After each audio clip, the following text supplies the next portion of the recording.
So we're back to our 33 principles and we're at number 12, so we're getting our way through them. Hopefully we'll get through all of them by the end of the year. Let's hope so, hey?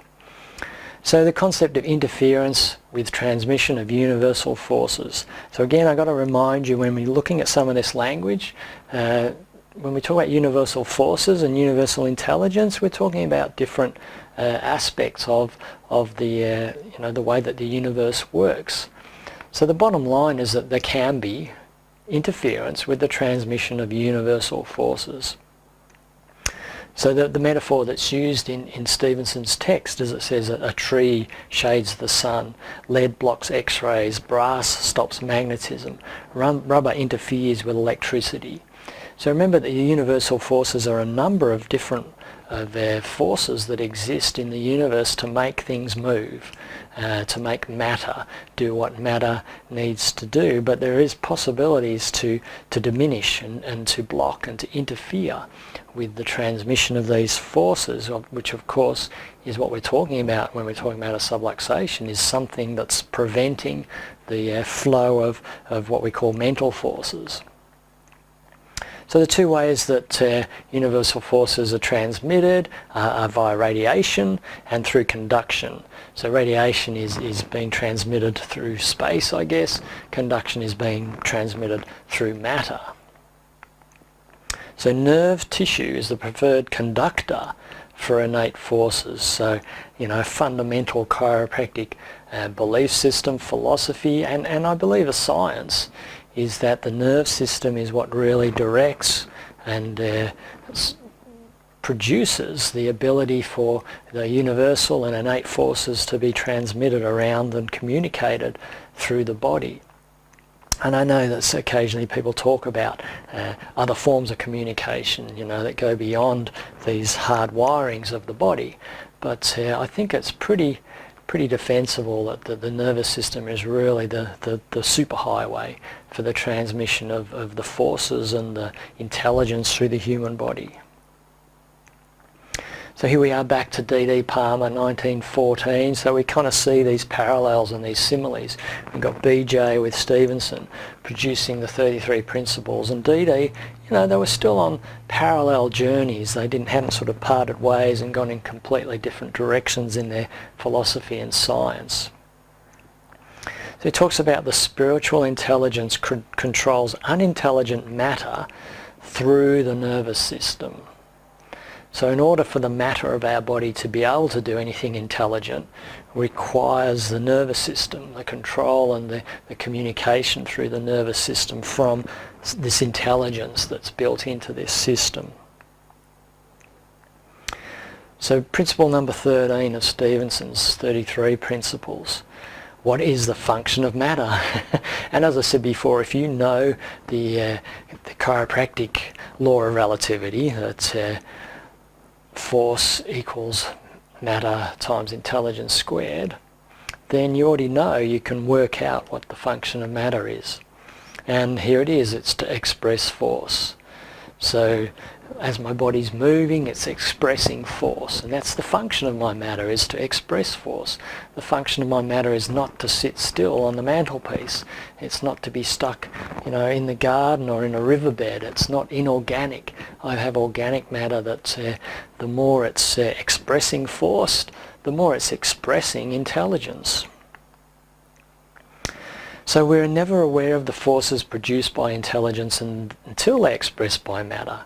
Literally, the movement of my body is what demonstrates to you that there is some kind of force being transmitted through my body, that there is some kind of intelligence inside of me. The less I move, the less I'm manifesting these things.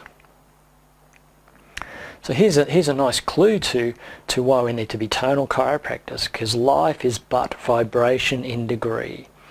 So the more I'm moving, the more there's vibration going on inside of my body, the different the frequencies that are being transmitted through my system. So if you want to use my chiropractic theory of relativity, then you can see that matter equals force divided by that intelligence squared. So it's manifesting the interaction between force and intelligence to make matter move and vibrate and oscillate and change its frequencies in order to be able to fulfill its potential. So moving along, Stephen's 33 Principles, number 14. So here we're talking about universal life. How do I know that something's alive? How do I know that something has life? So force is manifested by motion in all matter, as we were talking about just before. So all matter has motion. Think about that. At a subatomic level, even if you're looking at a single atom that may look stationary to you, that's not moving anywhere, there is motion in 3 dimensions through those subatomic particles. A rock that's sitting on the side of your garden bed looks stationary, but when you could look at it at a more microscopic level, there is motion within that rock. So all matter has motion. So from that point of view, there is universal life in all matter. So you might think that a rock is not living, but at some level there is universal life even in that rock on the side of the driveway there. So the bodies of animate things, us being more animate than rocks, have more movement, still more life. This requires intelligent creative forces proportional to its state of organisation, quality and quantity. So I guess this is why we argue as humans that we are the highest point of the evolutionary scale. We are the highest representation of intelligence, although sometimes their behaviour would perhaps suggest otherwise. But the bottom line is that the more organised we are, the more that intelligence is being expressed, the more force is being transmitted and moved and communicated, the more motion that's going on at a subatomic, at an atomic, at a cellular and at an intercellular level is going on. And let's think about that's what health is really. A state of health is a state of motion. It's a state of our body being able to move and respond and react. If our body isn't moving and responding and reacting, then it's becoming unadaptive, and it's probably going to have more trouble healing and repairing and regenerating itself. And let's face it, as we get older, something that we have to face up to is that it's getting harder and harder to touch our toes because we're becoming less flexible, less elastic, there's less motion in our body, and that's what we're battling against as chiropractors with our practice members. That's what we're battling against as individuals as we're trying to fight the ravages of time, where we're trying to maintain motion and flexibility in our system. So Stephenson's principle number 15. So no motion without the effort of force. So hopefully you can see what I'm saying about these become a little bit repetitive in the sense that once you already know the chiropractic theory of relativity, you can make up most of these concepts, most of these principles. So there is no motion without the effort of force. So matter can have no motion without the application of force by intelligence. The chiropractic theory of relativity expressed in another order. So no one ever saw motion, but everyone has perceived matter moving. And the example that's used in Stephenson's text is the concept of wind. In a sense, we don't see wind. We see a leaf moving in the wind. We see boughs of trees moving in the wind. We see a sail filling when we see the wind blowing into it, but we don't actually see the wind. So in a sense, when you're seeing me move, you're not seeing what's making that motion. You're seeing the end result of those forces and the expression of that intelligence. Stephenson's principle number 16. I mentioned this before, and this may kind of be a little bit counterintuitive, and the concept that there is intelligence in both organic and inorganic matter. So a rock on the side of the driveway still has intelligence. It's still manifesting intelligence. There is still motion at different levels within that rock. So there is some degree of expression of universal intelligence and of universal forces and of motion and movement in the actual matter of that structure. So universal intelligence gives force to both. Organic matter is or inorganic matter built into structures. So at one level, when you break us down enough, we are carbon and hydrogen and nitrogen and oxygen, in little particles all stuck together to create organic matter, to create, this thing that we call the human body. So again, we're going to watch another video. This time we're going to listen to Bruce Lipton. And what we're starting to look at is trying to get things to start to stick together a little bit. It's kind of like I've been coming from one direction with the principles, from another direction with the theorems of quantum physics, and then talking a little bit practically about how this affects us in practice. But at some point it all starts to have to connect together and make some kind of sense. And it's interesting when we listen to Bruce, and he's talking about this concept of the matrix. And what he's talking about from our point of view is universal intelligence and universal forces. But we can see that it's starting to come into a scientific paradigm, into a practical paradigm in terms of what the possibilities of research, let alone clinical changes that we want to produce in our practice members. So Stephenson's 33 principles, and we're up to number 17. So cause and effect. So every effect has a cause, every cause has effects. And this is always a hard question. It's almost my least favourite question in practice when someone says to me, I've put my back out, what do you think I did? and I guess the simple answer would be, well, every effect has a cause and every cause has an effect. It doesn't mean that I have to know what it is. But you usually revert back to the conversation about, well, it could be postural, it could be emotional, it could be, there could be any number of things, it could be chemical. And we could look at the triad of health, we can talk about specifics of that person's lifestyle. But it usually opens up a can of worms, because the majority of people that come into you, they haven't slipped over and got up and their back's out. They haven't been in a car accident and had a perfect neck the day before, and now they've got a terrible neck. There's always been this gradual build-up and this gradual development of these problems to the point where they now need to come and see you, probably months after they should have thought about coming to see you. But the bottom line is that there is a cascade of events that leads to this person being in the state of health or lack of as they come and see you. So 33 principles number 18, the evidence of life. Hopefully this is what we're looking for in our practice members. We're looking for increasing evidence of life in our practice members. So the signs of life are evidence of the intelligence of life. So motions of the adaptive kind meet, use or oppose every environmental circumstance. So the plain fact is that if most of us were outside overnight, fully naked, we probably wouldn't make it through the night due to hypothermia. But we have strategies, we have adaptive forces within our body that would allow us to try and survive that particular circumstance. Our body is trying to stay alive.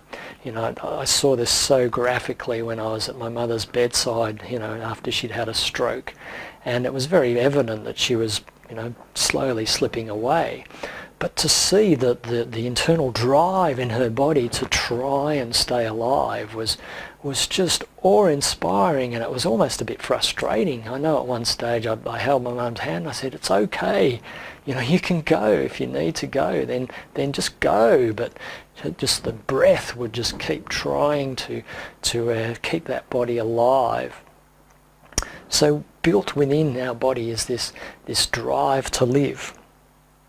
So these are the signs of life: assimilation, adaptability, growth, reproduction. So I guess, if we're talking about research, what would be the best area for us to research? It's difficult to us to show that after an adjustment we're able to digest food and assimilate food more effectively. It could be difficult for us to demonstrate that if we had two children, that one would grow faster or more efficiently or more effectively if they were being adjusted. Reproduction, there have been lots of case studies showing in terms of improvements in reproductive health. So maybe we could demonstrate some benefits there. But that word adaptability to me is the key one. We really need to be looking at ways to measure adaptability of a body to its environment. And my ideal would be that we could sit around as researchers and scientists and chiropractors and come up with a barrage of functional tests that from our point of view, represent a body that is adaptable. Could it be range of motion? Is it posture? Is it cervical curves? Is it quality of life questionnaires? What is it? Is there some cortisol measures we can be taking? What are the most dramatic changes that we could expect to see when someone's being adjusted over a period of time, and really start to use these as tools in our research more and more, and spilling that out into our clinical practice. So getting back to our art, it's back in our practice, so functional assessment is really what I'm talking about there. In my own practice, my journey has been to implement different tools, from obviously x-rays in the early days to then taking on postural, digital postural assessment, to then getting into the insight subluxation with the surface EMG and the thermography, and then we started using the inclinometry, the range of motion assessment, and since that time I've used heart rate variability and photographic digital range of motion analysis. Basically I'm not saying that every practice should have all of these different tools. What I am probably saying is that what could be the most important tools to you. And what I suggest to chiropractors is you sit down and you get a piece of paper and you ask yourself, what is the most important thing that I'm trying to change in my practice members? So if you say that it's pain, then what sort of pain indices can you use, whether it's an analog scale, whether it's questionnaires, what is it that you can use to document changes in practice members' pain over a period of time. If you say that it's the cervical curve, then are you taking the best x-rays in town, or are you referring out for the best x-rays in town, and are you doing initial exams and progress exams and follow-up exams and reactivating exams? Are you developing a database in your own practice to demonstrate not only that chiropractic works, but more than that, to really be willing to put yourself into a state of quality assurance where you're actually discovering whether your kind of chiropractic is working. And this was really challenging for me in my own practice when I started using a lot of different tools. There were things that weren't changing through time, and so I had to adapt my technique and my advice and my procedures to try and see if I could make changes in those. And the way I practice today is really a reflection of what I see in my own practice as the best practice. So in your practice, what are the best tools that you could use in your practice to measure what it is that you want to change? So you can look at this from 2 points of view. You can look at low-tech. So posture, we could be doing low-tech markings on charts. There's a system I've developed for doing a low-tech postural assessment and range of motion assessment that's, if you're interested, I can email through the score sheet that you use to carry this out. Or can we go high-tech? And my preference tends to be, if I can find a technology that measures objectively something that I can only see subjectively otherwise, and it's affordable, then I'm going to try and use it in my practice, because it is more convincing and it's more effective. It's more scientific, I guess, from another point of view. So look at technologies that you can use. Are there simple ways of doing what you do? So I look at it as the fingerprints of subluxation. I'm gathering evidence. I kind of see myself as a forensic chiropractor. I'm trying to put together a case of different levels of evidence as to what state that person is, also where those subluxations are, and how that is changing through time. So what do you want to change? Take some time to sit down with some paper and come up with your top 3 to 5 indicators, your top 3 or 5 assessment tools, your top 3 to 5 functional outcomes that you could use in your practice, and then start to investigate how you can actually implement that in your own practice on a practical level.